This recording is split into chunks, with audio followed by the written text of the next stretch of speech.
Welcome back to the Connected Spirit podcast. I'm your host, Courtney Dawson. If you're here for the first time, I am so grateful that Spirit has guided you here today.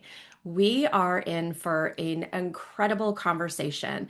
I am so honored to be able to welcome Travis Holp, who is a renowned medium, author, and spiritual guide known for delivering heartfelt, evidential messages that reconnect people with loved ones in spirit and their own inner wisdom.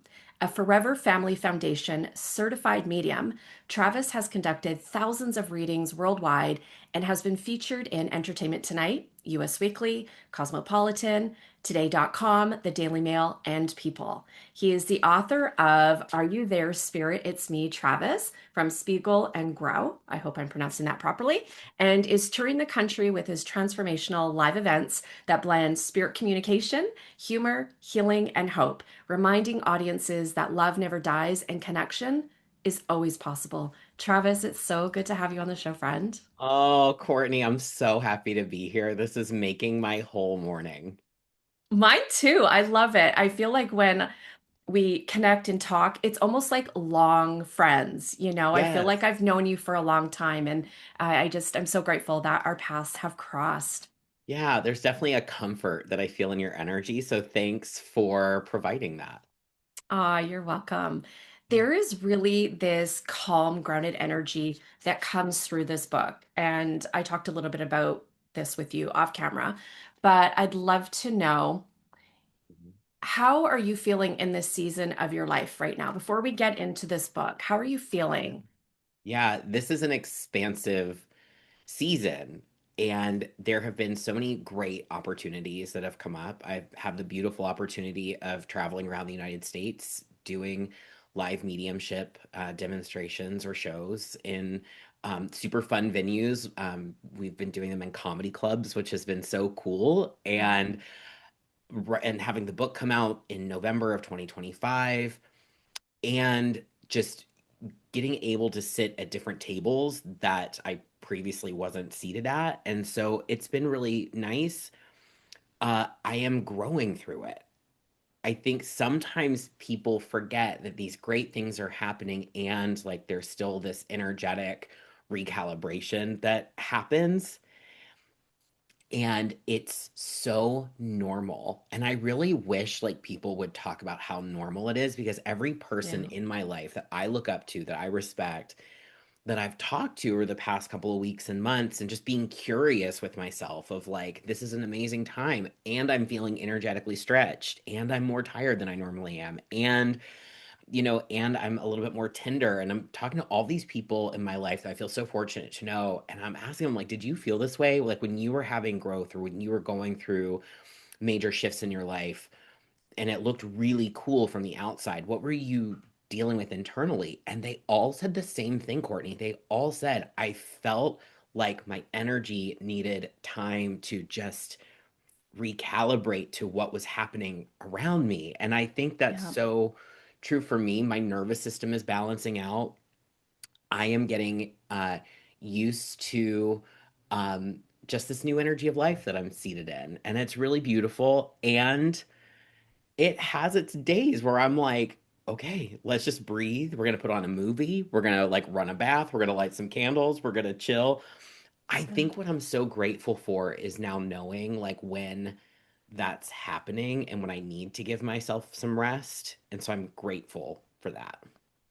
You have a lot of wisdom, and you really share it in such a relatable way. And it's true, you go through these seasons, and sometimes we just need to take a moment and honor the phase that you're into, right? And listen to that nervous system. You've had a massive year, like such a big year. You've had a book release, you've done interviews, you're connecting with so many people online, in person. When you pause and you look at it all, what's been the most surprising or beautiful way that spirit shown up through all of that? That I think that I never saw this for my life. Yeah. I never, it's funny hearing the psychic say I didn't see that coming, but like, I didn't, like, when I got on TikTok 5 years ago and I came out of the broom closet and I started giving readings publicly, I had been doing them for friends or I'd been, doing them for myself or whatever. But but doing them publicly, I don't know, I just thought I was making videos. I really just wanted to show up and help people feel better.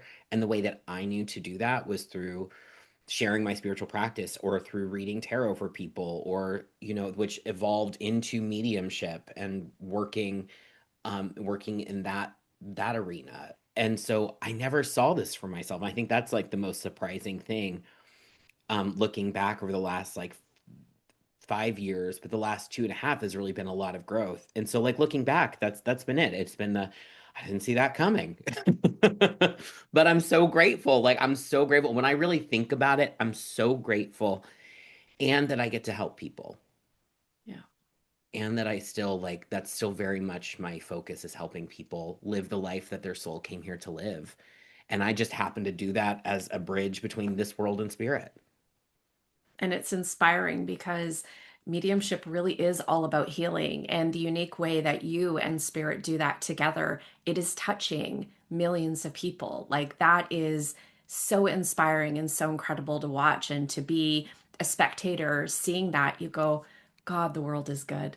The world is a good place regardless of some of the other exterior noise that's going on. There's people that are fully embodying their soul gifts, and regardless of what's going on, they're showing up and they're doing the work that many are called to do, Mhm. but not everybody steps into that. That's not always easy either.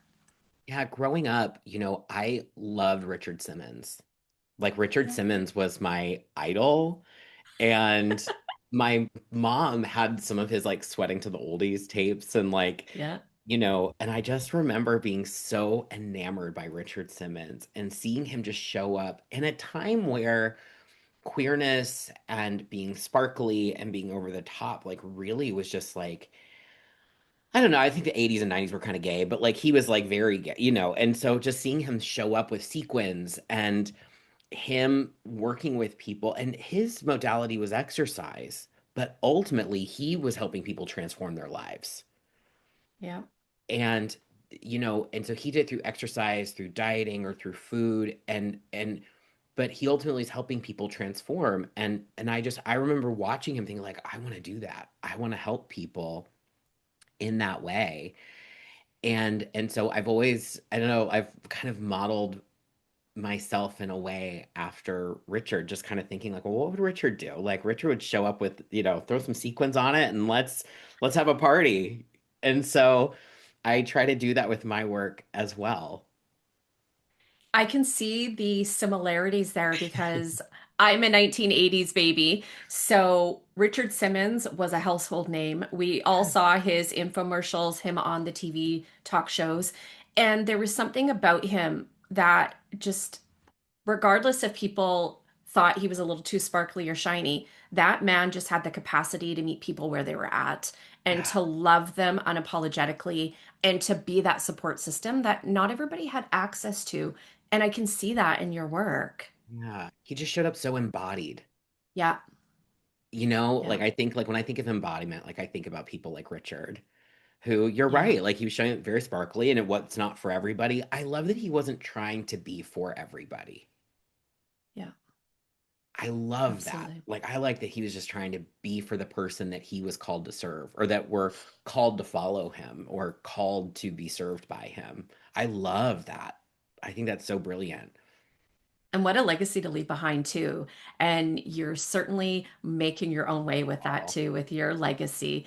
Let's go back for a moment. When did you first realize you were having experiences with spirit that were genuine, that they weren't your imagination? yeah. So I equated a lot to my journey as being a gay man. It was one of those things where it's like something I was always experiencing, or I don't know what it's like to not experience it. I just didn't have a language for it until I was in my 20s when I saw my first psychic.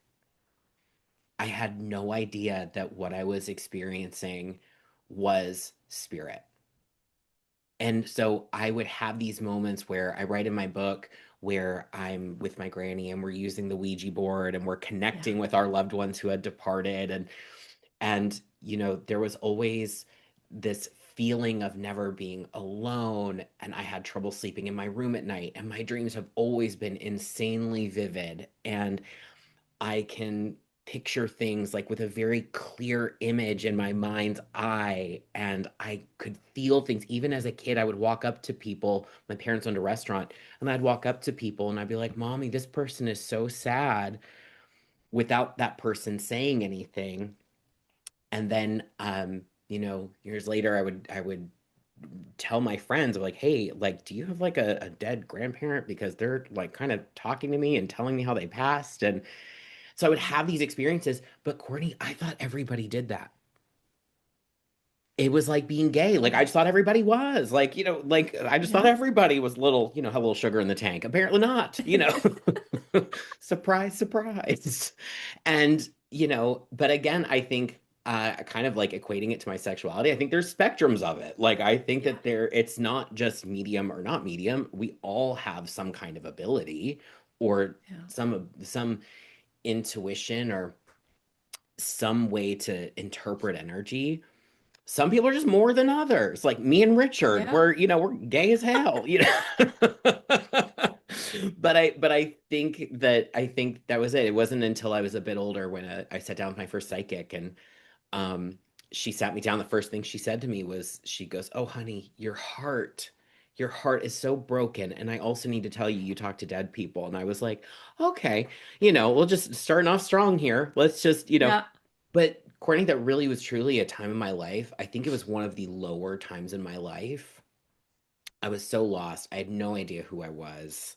I was looking for myself in other people. I grew up learning how to perform and how to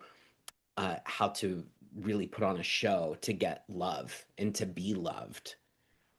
And so I had no idea who I was, no grounding in myself whatsoever. And that reading changed my life. And I still remember bits of that reading. And when she just started describing how I felt and the things that I sensed and the things I picked up, and how my relationship with ADHD and anxiety was a little bit different than people with clinical ADHD and anxiety, and like just a different Yeah. way, right? And like why medication never worked for me, all those things, like all the things, right? Yeah. And so it was that moment where I was like, oh, okay, you're a wizard, Harry. Like, it's like kind of like for me though, I did like Harry Potter, but for me though, it was more like when Buffy found out she was a vampire slayer, or Sabrina found out she was a witch. You know what I mean? Like it was more of that moment. Like, oh, you're 16, congratulations, you're a witch. Like that's how that felt. That's like your initiation, right? And Yeah. Yeah. was there like this inner knowing, like this lady knows what she's talking about? Yeah. Like, did that actually resonate with you? The second she said it, my body relaxed. My jaw unclenched. It was the moment that I was like, "Oh, I'm gay." Yeah. It was the same. It was like the same thing. And I don't know what it's like to not be this way. Yeah. Absolutely. And it's interesting because so many of us, and yourself included, like we've had these abilities our entire life, but it may not be fully embraced until we reach a little further down our path. But when you get that validation or that Mhm. connection or someone just mirroring that back to you, you go, oh my God, click, click, click, all the pieces line up. And it's this aha moment and realization. And the piece that comes from that is just absolutely incredible. And then there's no stopping you from that Yeah. point. Yeah. It's And it's incredible. and it's been this really beautiful unfolding ever since. Lots of great learnings about myself. And also this work has brought me to a deep sense of who I am. Mhm. Like I know who Travis is now. And I didn't know that when I went into that first reading. I had no idea. It's incredible because mediumship development is more than just learning how to make a link. There's this inner healing, there's this personal development. It's such a core part of the work that we do as mediums. And I think it makes us better mediums. Like, Yeah. I think for me, at least, the more I experience life, the better I am to sit with people who are going through deep grief or deep transition in their life. Even if I haven't been through that specific scenario, I can still hold that compassion and empathy for what that feels like because you've been there. Yeah. Yeah. You've talked about in your book growing up in an environment that really didn't always maybe understand your sensitivity. What helped you hold on to that connection when you could have very well just gone, well, it'd be easier just to hide it and ignore it? Yeah, this is why I believe in God or greater power Yeah. because there's always been something that has just been pulling me. And even when I didn't know what that was, because um, growing up gay and like I've always have just been a little bit more effeminate. My voice has always been this way and I've always been expressive and I've always been sparkly. Like, and there's no hiding that. I don't want to. So it was like coming out, like I really don't have like a choice. It was kind of like well, this is what it is. So, Yeah. but with with spirit connection, I could hide that. And the thing is, I think the thing is that I hid it and I also wasn't quite completely sure what it was either. Like it was like something like that I knew, but I didn't, if that makes sense. Yeah. And so when I decided to come out, you know, it's always been for me. I would rather be honest with who I am, even if I don't completely know who that is. I'll take the bits I do know and be honest with it, than hide or suffer. Because like it's just not, I don't know. I met this pastor who I talk about this in my book as well. I met this youth pastor and it was when I was coming out and my mom had a really difficult time with the fact that I was gay. And I went to this youth pastor at 14 and she was like, I need you to tell my son that being gay is a choice. And he sits me down and he goes, Travis, your soul is here for all of eternity, and eternity is this never-ending cable. And like he said that, and again, it was like one of those things. I don't know how I knew it, but I knew it. I was like, yeah, yeah, that's true. I'm totally down for that. And then he goes, your human life is a razor thin slice on that cable. How are you Mm. going to fill that slice? And I knew what he was doing. I knew he wanted me to make the good choices. So that way I wasn't punished in eternity for the tiny bit of time that we're here. But I was like, well, but if I only get this much time here, like, why wouldn't I make the most of that? Like, why wouldn't I just make Absolutely. that amazing? I don't know what eternity is like. I only know this. So, like, I'm gonna make this great. I read that and I thought that made my heart sad for you in the book because, yes, he's giving you some wisdom, but then at the same time, I almost felt like, was there religious manipulation there Yeah, to try to get you to totally. conform? Yeah, Right? absolutely there was.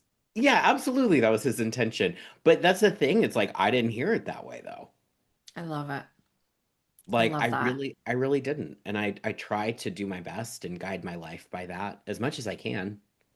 Yeah. Absolutely. I mean, you're so transparent in this book about your experiences with family, with your spiritual development, with um, your sexuality, all of it. And I just go, wow, there's so much that could have crushed you, could have dimmed your light, but Mhm. yet you took it and allow it just to polish you and buff you. And here you are, in your own words, sparkly and divine and living your best life, right? Led with integrity and love for the work that you do. And I love that your path in public mediumship, it started online kind of by accident. Yeah. And in your book, you talk about going on TikTok, you're reading the tarot. What was that like for you going, okay, I'm not just doing this for family, friends. This is Hmm. online and anybody in the world can see this. Yeah, it was crazy to me because I'd never read for other than friends and like myself, right? Hmm. And so I'm going on TikTok and I'm pulling these cards and I'm like, I'm saying stuff to people and I'm like, how the hell did I know that? And at first I was like, oh, it's on the card. It's on the card. It's just the card. Like it's whatever. It's the card. But then I would start to do private readings and then more stuff would just come out. And for me, and I listen, I love a tarot reading. I love a tarot reading. I love an astrology reading. I love all the tools. Give them to me. But I didn't need them. And so I was using them and I have a deep love for tarot. But for me, it just that wasn't how that's just not the energy that I have, right? And so when I'm reading for people now, I don't use cards, but when I was using the cards were just, I don't know, they were like my emotional safety blanket. Yeah. Yeah. I remember the first reading I did without cards, and it was like, I was like, how did that just happen? Like it was so exciting and so fun. Um, but but for me, the cards were just, they helped me open up my mind to channel. They gave me that safety for a little bit, but then it was time to move away from them. And when I first started giving readings, like stuff would come up, and I'm like, how did I know that? And I doubted myself for a long time. Like, as somebody who talks incessantly about the importance of believing in yourself and to know that your intuition is always guiding you, I think I can teach that so well because I am so familiar with what it sounds like when your voice of fear likes to just chime in Yeah.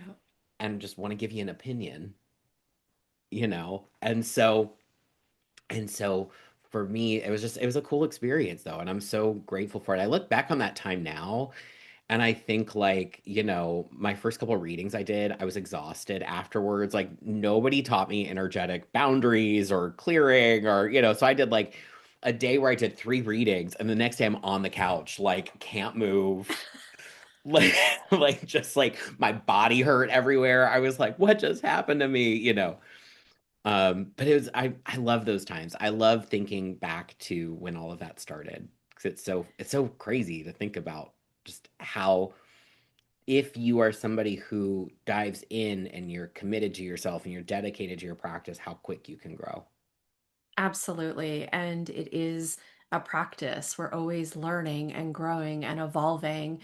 And that's the beauty of the work that we do. You're never just at one spot and you get to this summit and that's it. That's the beauty of working with spirit. Let's get into your book a little bit more. I love it. So when you sat down to write Are You There, Spirit? What did you hope people would feel from reading this book? Because there's a lot that comes from this book. I'm just going to say that.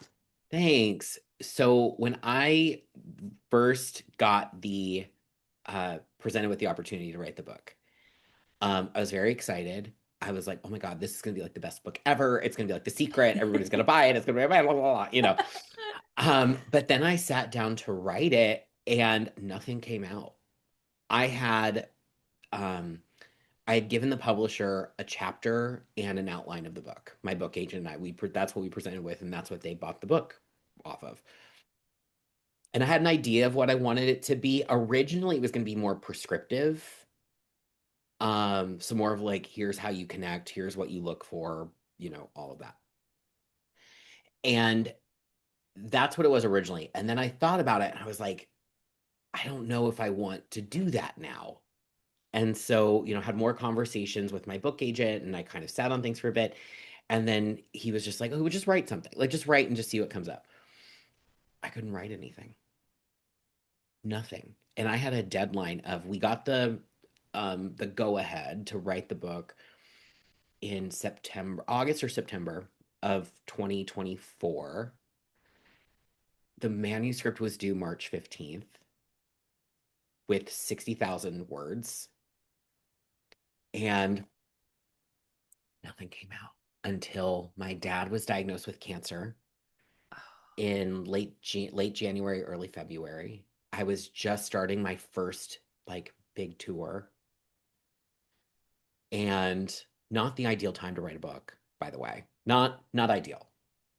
But I don't know, my dad getting diagnosed with cancer just unlocked something in me, and then it became these like personal stories, and I interwoven client stories. And when I tell you I wrote this sucker in 6 weeks, like it was just, and it would just flowed, and I would do shows, and then I would get done, I'd go back to my hotel, I would write a bunch, I'd pass out, I'd wake up, I'd write. I wrote this book on airplanes and the floor of hotels and the floor of my apartment, and just whenever I had time I was writing. And then next thing you know, I've got a finished manuscript. And the crazy thing is, like, this is the crazy thing, I handed in and my publisher was like, it's great. And I was like, Do you want like edits? Do you want, because typically when you're going through the publishing process, there's a lot that they want changed. They're like, Hmm. no, this is perfect. So there like there was grammar and like stuff that needed, fixed, Yeah, and some ideas needed tweaked, or there were sections where I needed to elaborate more. But overall, they were like, this is perfect. They're that's like, we can't incredible. believe you did it in 6 months. And I was like, well, now that it's done and it's in your hands, I'm going to tell you it was actually 6 weeks.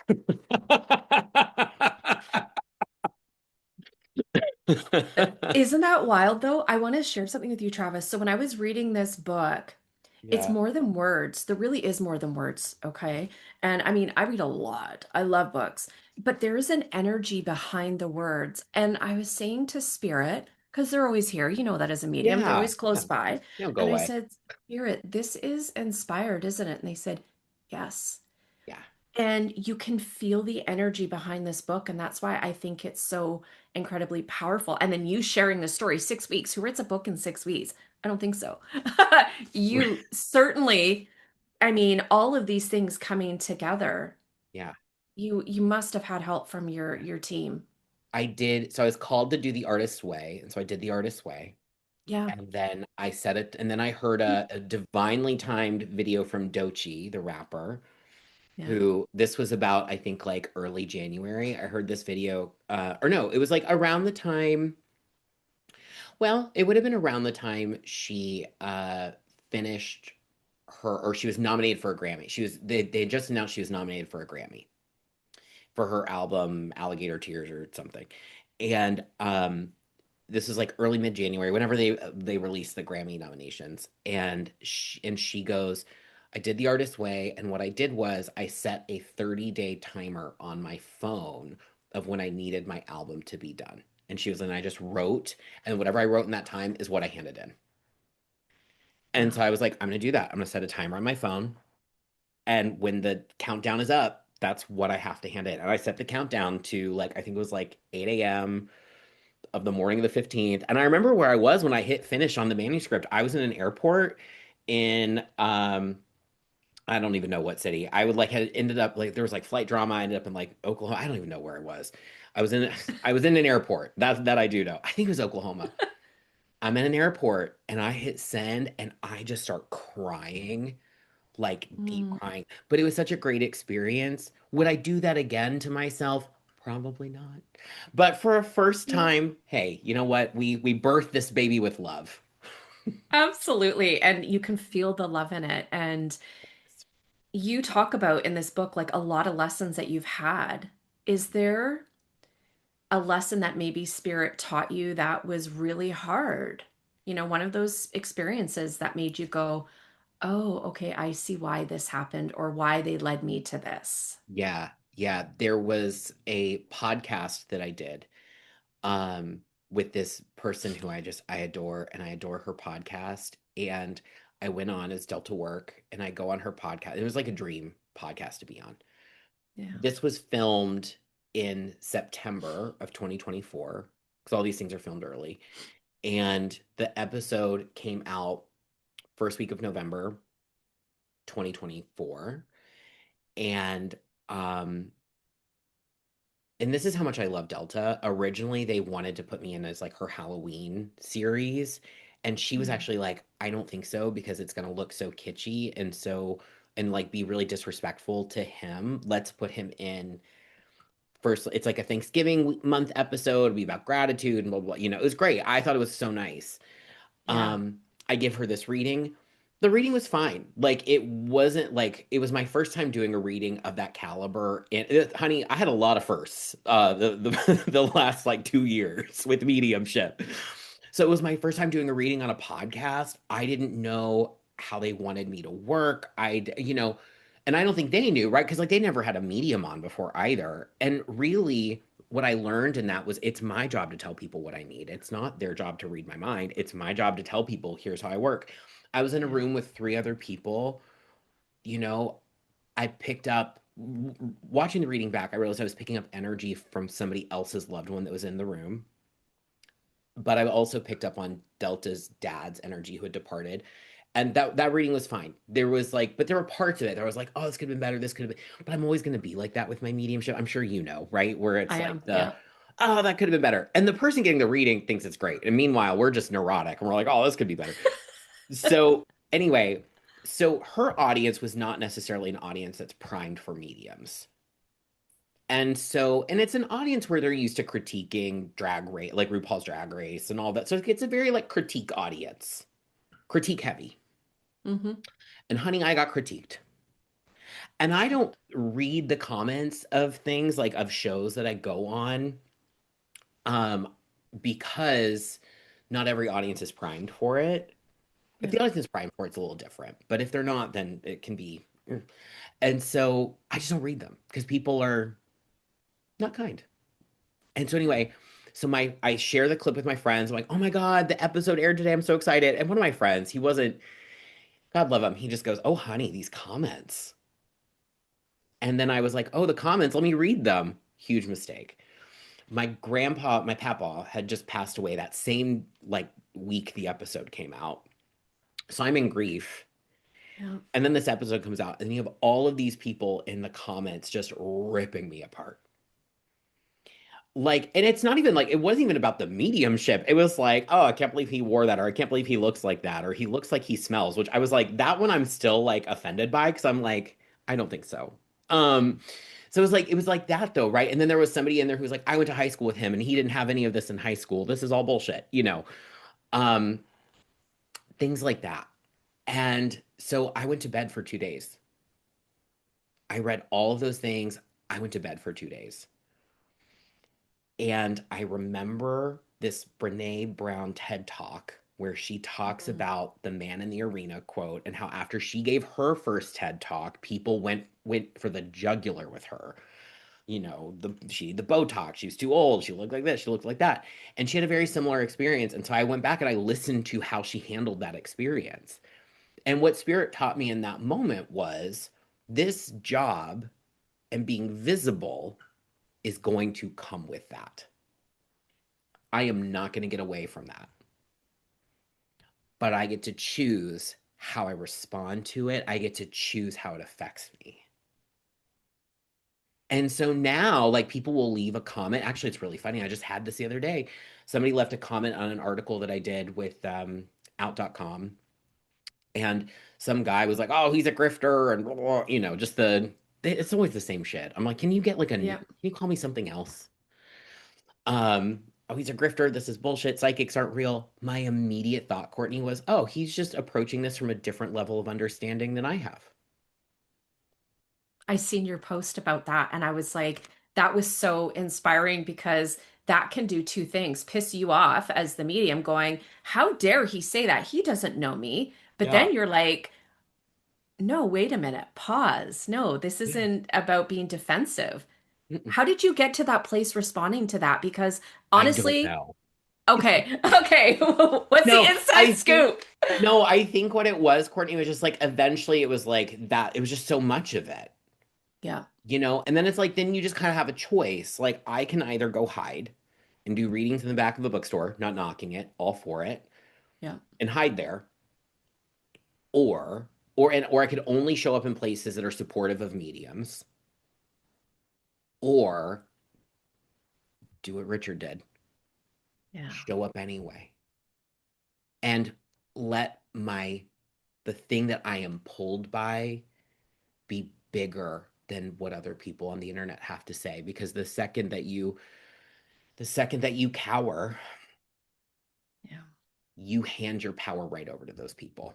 And then those people have a bigger say in my career than I have a say in my career. And that for sure shit isn't going to happen. Yeah, But I know, absolutely. You but I know Spirit has a bigger say than even I have to say, right? So it's like, so I just let that pull forward be bigger than any shit that they can throw on me. absolutely. You and Spirit have big work to do. On that note, before we started recording, I said there was something from your book that I wanted to read, and it actually Yeah. ties into a little bit of what we're talking about here. So, resilience isn't just about overcoming difficult moments, it's about choosing to keep going even when doubt, criticism, and uncertainty threaten to pull you under. And in my journey as a medium, resilience has been the invisible woven through every challenge, every breakthrough, and every moment I've had to pick myself up and remind myself this work matters, keep going. Being a Mhm. medium requires a level of resilience that many people don't fully understand. It's not just about connecting with spirit, it's about holding space for grief, offering validation in a world that often demands proof for things that can only be felt, and trusting what I receive even when others question it. That's not always easy. It takes courage, it takes trust, and it takes the willingness to keep showing up even when others don't understand or accept what I do. But Yeah. truthfully, I'm not sure of any profession that doesn't receive criticism. Give me one profession that's not criticized. Absolutely. Customer But service, lawyers, doctors, but everybody's getting it. but Courtney, this is like the caveat to that though. This is the profession where you are expected to be 100% accurate every single Yeah, time. Why? Like no absolutely. one else is. Like are you kidding me? I have a friend who's a doctor and I don't like and he's like Travis, he's like most of the time we're just figuring it out as we go. And I think that's so human. Like that's a part of this experience. But it is that. And it's also like, because you're not just standing there with your faith, you're standing there with your ego too. And all the Totally. shit you've ever been through is coming with you. And I think that's like when I first started mediumship development, the very first mentor that I ever met, and I get this teaching, but she was like, leave your ego somewhere else and then come back for it later. Hmm. And I get it. Like, I totally get it. For me, the more I integrate all of me into this work, the better my readings are. There was this one night I was doing this show and I was doing some like deep inner child healing over the summer. Um, there was this one show I was in North Carolina and I heard this like voice of doubt come up and it was like, you're gonna be terrible, you're gonna bomb tonight, this is awful. And I was just like, okay, where's this voice coming from? I got curious with it. It was a part of myself that was younger, that needed to show up and be really, really well behaved in order to be loved. And I was just like, what do you want from me? And then I just heard, can I come with you? And I Mm, was like, yeah, come with me. Let's go on stage. Let's just go on stage and let's just have fun tonight. And I think it can be very easy to fall into the trap of there's this part of myself that I don't like or that I think doesn't like me or whatever it is. And I want to disown it or I want to just like chuck it off to the side. But like, we can't. Like, we absolutely. have to acknowledge it. We can't let it drive the car. But like, that part just wants to be seen. That's all that part is wanting is just to be seen and heard and validated. All the parts of self are All of it. important. All of it. And so now I'm like, yeah, I bring my ego with me. Like, because if I don't, that bitch gets out of control. So, like, it's just better I bring. Because I think there is ego in this, but not like in the way that we think it is. Like, there's like, I think there has to be. Otherwise, we wouldn't get our asses off the couch. Amen. I think people are like, oh, that person's got a lot of ego. No, like, who cares? Like, they're getting up and doing the work. Like, so if that means they're in front of a camera or on a stage or they're wearing something fucking let them wear something sparkly. Like, if that what makes them feel good to show up and do the work, amazing.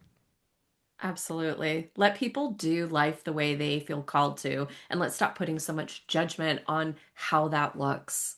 Man, I heard something that I want to share with you yesterday. I heard on a Yeah. podcast. I know there's mixed feelings about Mel Robbins right now. I love her. I think she's wonderful. I think she's calling a lot of people into themselves, but that's a whole nother thing for another time. But I was Hmm. listening to her on a podcast with Jay Shetty, and she was saying that jealousy is actually letting us know what we desire.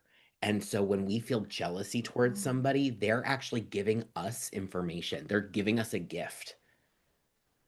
So I if you love look that at somebody in their reframe. career and you feel jealous, you're like, oh my God, this is Yeah. telling me something that I want. Because you're not jealous of Big. something you don't want. Absolutely. That's a beautiful reframe, Travis. It really, really is. It Isn't shifts that it. Just so like, nice? Because then it's like, where yeah, am I holding myself back? Because I do Yeah. it. I look at other mediums, or I'm like, I want that. I want to do that. Why am I not doing that? Why haven't I been called to do that yet? Yeah. And but it's so true. It's so for me, it's like, oh my God, oh, I want that. Where is my work to do that? I love that. I stay out of the whole Mel Robbins discussion. I think there is a lot of value, though, in what she brings and a lot of her teachings. And I think it's like anybody, especially us mediums, take what resonates and then just park the rest. You might want to Yeah. dust it off and look at it later on, really. Yeah, listen, I regardless of what people might think, I have find a lot of value in the things that she shares. So like, hey, do your thing, sister. Yeah, absolutely.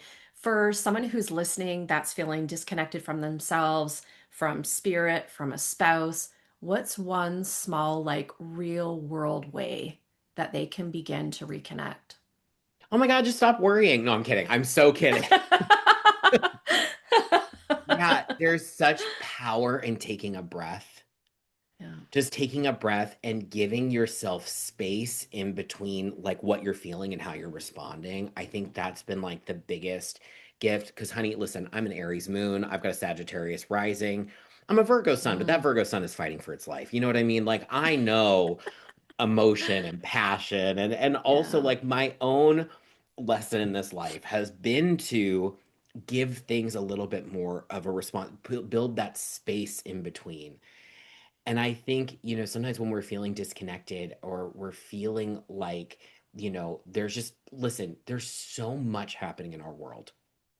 yeah, Our nervous systems were not built to be in front of little doom boxes all day long, scrolling and seeing all of this information flashed at us. I mean, listen, think about this. And we have this hunger to consume. We have this hunger to consume so bad that I don't know if you noticed this. I just found this out. But on like Instagram and TikTok, you can now watch videos at like two, three times the speed just by holding yes, the video. yeah, We have this insatiable need to consume so much that we had to make 30-second videos at 2x speed so we can consume more.